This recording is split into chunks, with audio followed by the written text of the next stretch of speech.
Actually घृष्णेश्वरवरून आहे ना आत्ता भद्रा मारुती म्हणून हनुमान आहे. ॲक्च्युली आतापर्यंत आपण बघितलेले होते की हनुमान आपले असं मध्ये गदा घेऊन वगैरे मंदिरामध्ये उभे असतात हनुमान वगैरे, पण हा एक हनुमान आहे ना की तो झोपलेला अशा म्हणजे ह्याच्यामध्ये आहे.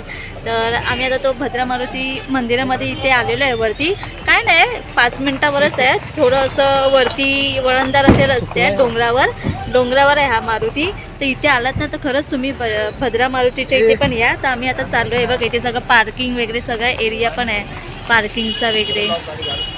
भद्रा मारुतीच्या मंदिराच्या बाहेरच आहे, इथे भरपूर स्टॉल्स आहेत, चांगले चांगले नाश्ता वगैरे करण्यासाठी स्टॉल. तर हे बघा आम्ही काय काय घेतलं आहे.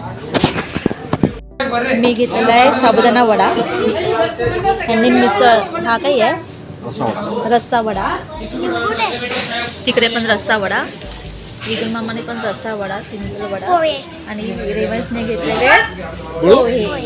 नको नको, पोह्यांमध्ये पण मस्त रस्सा दिला एक साईडला.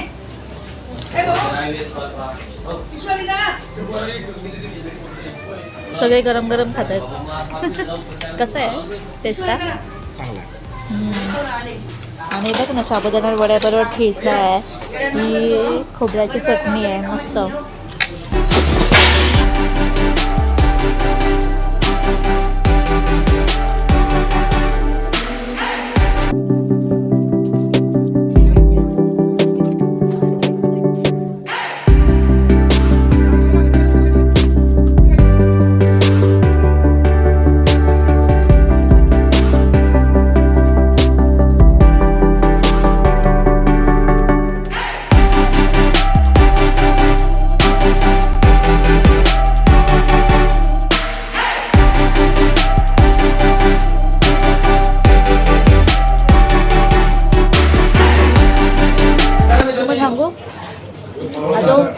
खिचडी वडा आहे ना, हा बघा एवढा गरम गरम आहे आणि एवढा टेस्टचा भारी आहे ना, भारी टेस्ट आहे.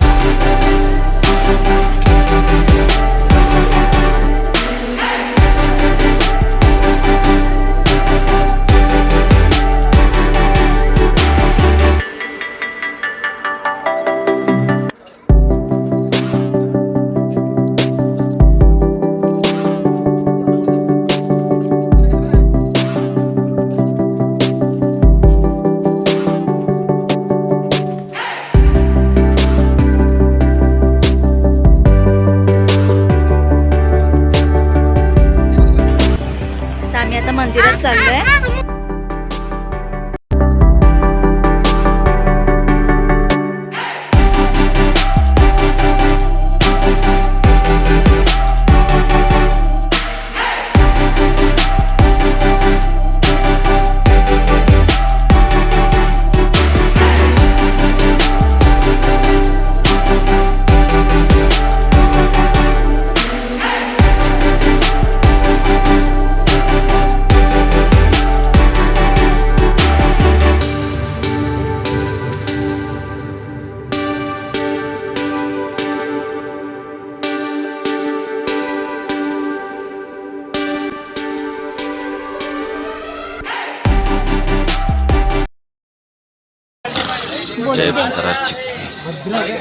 मारुतीचं हे बघा हे मंदिर आहे, ते सगळे कंदी पेढेवाले आहेत. हे बघा इथे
भद्रा मारुती ह्या 2 देवस्थानांचं दर्शन झालेलं आहे. आणि हे बघा आमच्या गाडीमध्ये हे रेवान झोपला, विदुर मामा झोपला.